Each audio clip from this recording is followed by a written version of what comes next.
Pemirsa, Komisi Pemberantasan Korupsi kembali menggelar operasi tangkap tangan. Kini giliran para pejabat di Kementerian Sosial yang ditangkap lantaran korupsi pengadaan bantuan sosial. Para pejabat di Kementerian Sosial tersangkut masalah hukum.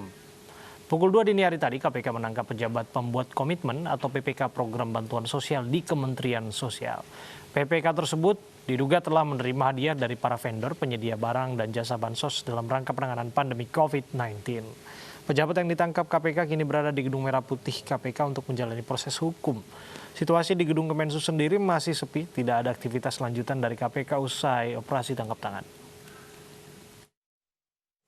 Benar, tim KPK tadi malam sampai dengan dini hari mengamankan beberapa pihak terkait dengan kegiatan tangkap tangan di Kementerian Sosial yang diduga telah melakukan tindak pidana korupsi terkait dengan pengadaan bantuan sosial.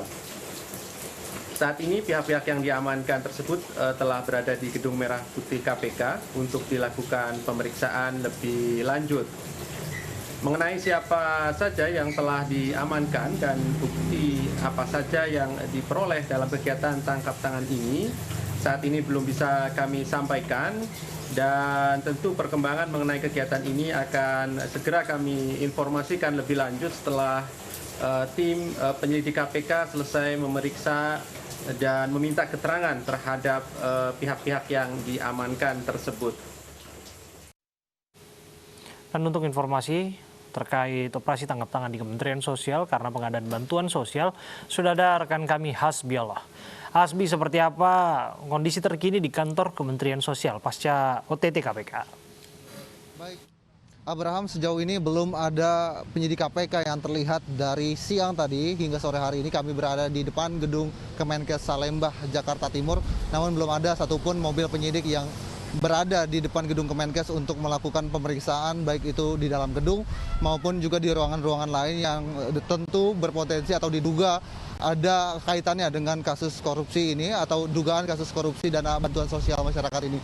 Kemudian juga kami melihat bahwa di depan gedung sendiri sangat tertutup, di mana kami tadi mencoba berdiskusi untuk melakukan peliputan di dalam lobi dan juga menunggu nantinya penyidik di dalam lobi, namun tidak diizinkan oleh pihak security, baik itu pintu depan maupun juga pintu belakang secara tertutup. Terlihat juga di belakang saya seperti ini, kondisi gerbangnya juga sangat tertutup, di mana dijaga oleh beberapa security dari pihak Kementerian Sosial. Dan sejauh ini pihak KPK juga belum menyebutkan nama-nama siapa saja pejabat yang tentunya terlibat dalam dugaan kasus korupsi ini dan nilainya berapa dari kasus korupsi tersebut. Baik itu kami juga menghubungi Humas Kemensos, namun belum ada jawaban mengenai hal itu. Pihak Kemensos juga belum memberikan statement apapun terkait dengan penangkapan atau OTT yang dilakukan oleh KPK pada pukul 2 dini hari. Dan Abraham dan Anissa, dan sejauh ini kami juga terus menunggu dan akan mengupdate apa saja terkait dengan dugaan korupsi dana bansos yang dilakukan oleh Kementerian Sosial. Abraham dan Anissa. Baik, terima kasih Hasbiallah melaporkan langsung dari kantor Kementerian Sosial. Selamat bertugas kembali. Pemirsa, Bupati Banggai Laut, Sulawesi Tengah, Weni Bukamo yang tertangkap tangan tiba di gedung KPK. Weni diduga menerima uang dari beberapa kontraktor. Bupati Banggai Laut, Sulawesi Tengah, Weni Bukamo bersama beberapa orang lainnya tiba di gedung KPK pukul 15.30 waktu Indonesia Barat. Para pihak yang baru tiba akan langsung diperiksa intensif untuk menentukan status hukumnya lebih lanjut. Weni ditangkap KPK pada 3 Desember lalu. Ia diduga menerima uang dari beberapa kontraktor yang menjalankan kepentingan kampanye pemenangannya. Saat ini Weni adalah calon Bupati Banggai. Meski tersangkut masalah hukum, Weni masih menjadi peserta pilkada sampai kasusnya inkrah ataupun berkekuatan hukum tetap.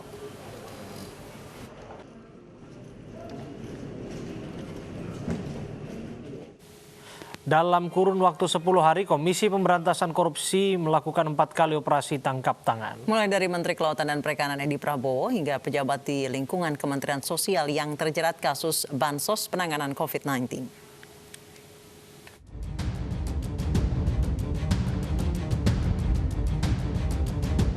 4 operasi tangkap tangan Komisi Anti Rasuah terjadi dalam kurun waktu 10 hari. OTT pertama terjadi 24 November 2020 menjelang tengah malam di Bandara Soekarno-Hatta. Menteri Kelautan dan Perikanan yang baru turun dari pesawat usai lawatannya dari Hawaii, Amerika Serikat langsung dihampiri penyidik KPK. Edi Prabowo diduga menerima suap dari pengurusan ekspor benih lobster. 17 orang dibawa ke Gedung Merah Putih termasuk istri Edi Prabowo yang juga anggota Komisi 5 DPR RI. Dana yang diterima diduga dibelanjakan untuk berbagai keperluan Edi Prabowo, istrinya, Iis Rosyati, staf sus Edo Prabowo, Andrew pribadi Misanta saat di Hawaii, Amerika Serikat. Saat di Honolulu, Edi Prabowo dan istrinya berbelanja beberapa barang mewah dengan nilai total 750 juta rupiah.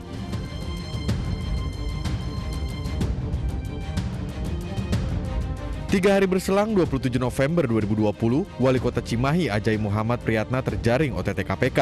Ajai ditetapkan KPK sebagai tersangka penerima suap terkait dengan perizinan pengembangan Rumah Sakit Kasih Bunda Cimahi. KPK juga menetapkan Komisaris RSU Kasih Bunda Hutama Yonatan sebagai tersangka pemberi suap. 3 Desember 2020, giliran Bupati Banggai Laut, Sulawesi Tengah, Weni Bukamo yang terjaring OTT KPK. Dalam OTT, penyidik menemukan uang 2 miliar rupiah yang dikemas di dalam kardus, buku tabungan, cek, dan beberapa dokumen proyek. Bupati Banggai Laut kemudian ditetapkan sebagai tersangka kasus suap untuk kepentingan kampanye pemenangan pilkada. 4 Desember 2020, KPK kembali melakukan OTT pada pejabat Kementerian Sosial.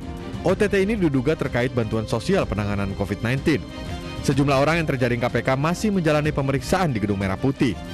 Tim Liputan iNews melaporkan.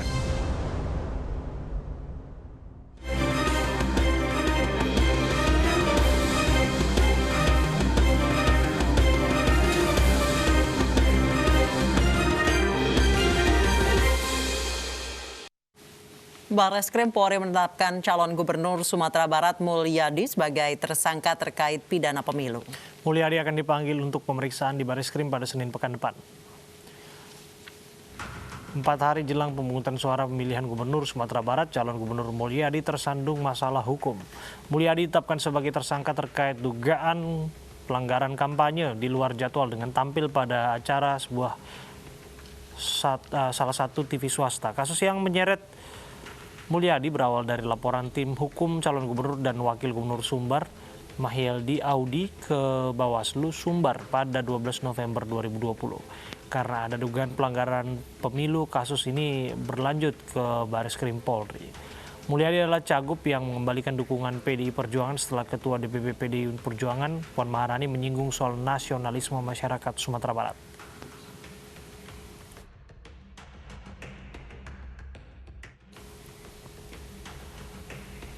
Surat penetapan tersangka terhadap Mulyadi dikeluarkan Barreskrim Polri 4 Desember 2020 ditandatangani oleh Direktur Tindak Pidana Umum Brigjen Andi Rianto. Kemudian Mulyadi dipanggil polisi untuk dimintai keterangan pada Senin pekan depan di Barreskrim Polri.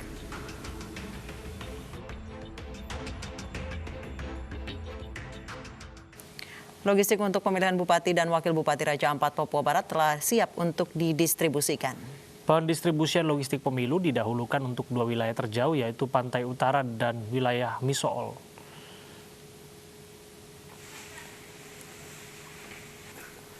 KPU Kabupaten Raja Ampat sejak Jumat malam mulai mendistribusikan logistik pemilihan Bupati dan Wakil Bupati Raja Ampat. Logistik pemilu akan didistribusikan ke 24 distrik, 117 kampung, dan 4 kelurahan. Pengecekan kelengkapan logistik terakhir disaksikan KPU Kabupaten Raja Ampat, Bawaslu, dan TNI Polri. Logistik pemilu tiba di Pelabuhan Waisai, Raja Ampat hari ini dan langsung disebar ke 205 TPS di Kabupaten Raja Ampat.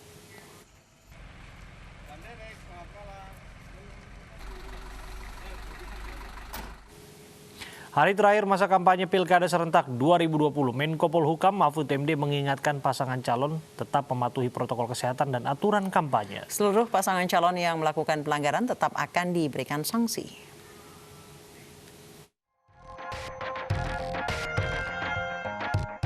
Kampanye Pilkada Serentak 2020 memasuki hari terakhir.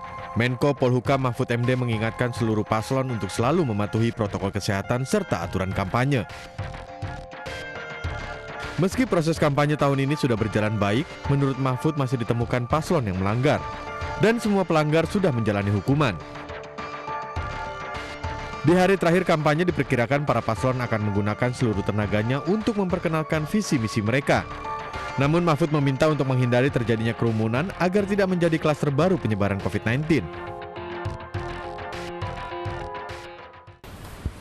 Saudara sekalian, hari ini, hari Sabtu tanggal 5 Desember tahun 2020 merupakan hari terakhir atau hari ke-71 masa kampanye pilkada. Selaku pemerintah yang bertanggung jawab menangani atau mengawal pelaksanaan pilkada serentak ini, saya mengucapkan terima kasih karena saya bergembira berdasar laporan dari lapangan, baik dari kepolisian maupun dari Bawaslu dan KPU. Pelaksanaan kampanye selama 71 hari sampai dengan hari ini berjalan dengan baik. Nah, saya berharap hari ini nih, yang sehari ini, mudah-mudahan tetap dijaga semuanya agar berjalan tertib. Karena biasanya di hari terakhir itu emosi ditumpahkan sekaligus, lalu bikin kerumunan dan sebagainya. Tolong dijaga kepada tim kampanye masing-masing, kepada paslon. Sanksi masih tetap menanti kalau Anda pada hari terakhir ini melakukan pelanggaran. Mahfud MD juga berharap bagi para paslon bisa menutup masa kampanye dengan citra yang baik. Tim Liputan iNews melaporkan.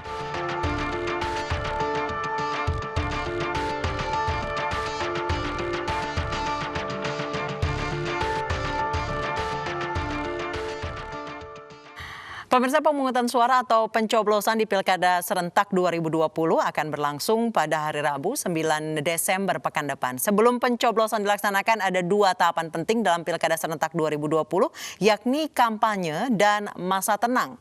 Kita lihat berdasarkan peraturan Komisi Pemilihan Umum atau PKPU ada sejumlah ketentuan pada masa tenang di Pilkada Serentak 2020. Yang pertama adalah masa tenang Pilkada berlangsung 3 hari sebelum pemungutan suara. Jika pemungutan suara dilakukan pada tanggal 9 Desember, maka hari tenang akan dimulai besok, tanggal 6 Desember 2020. Pasangan calon dilarang untuk melaksanakan kampanye dalam bentuk apapun. Kemudian apalagi?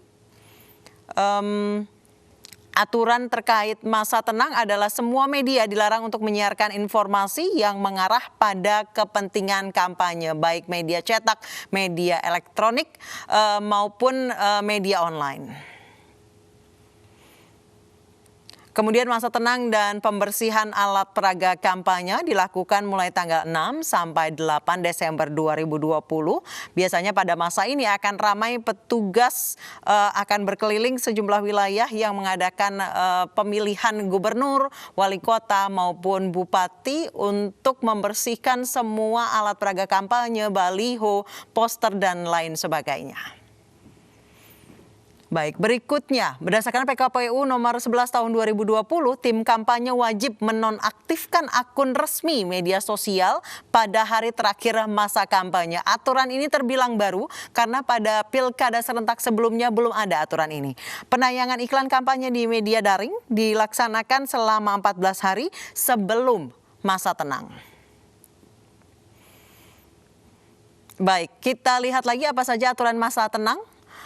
Ini berdasarkan PKPU nomor 11 tahun 2020 juga bahwa penayangan iklan kampanye di media sosial dilaksanakan selama 14 hari sebelum masa tenang karena sudah ada aturan bahwa menonaktifkan akun resmi pasangan calon pada saat masa tenang. Penayangan iklan kampanye di media cetak dan media elektronik dilaksanakan 14 hari sebelum masa tenang. Berarti 14 hari sebelum 6 Desember 2020 sebelum akhirnya nanti pilkada serentak dilaksanakan pada hari Rabu 9 Desember 2020. Baik, ini adalah ketentuan masa tenang Pilkada serentak 2020 yang tentu saja harus ditaati oleh semua calon gubernur, wakil gubernur, calon wali kota dan wakil wali kota serta calon bupati dan wakil bupati. Pemirsa, usai jeda kami akan hadirkan informasi terkait apa? Abraham, silakan. Ya, kita akan menghadirkan informasi warga menyeberangkan jenazah ke kampung lain lewat sungai viral di media sosial. Ini ironi, kita akan lihat informasi lengkapnya saat lagi.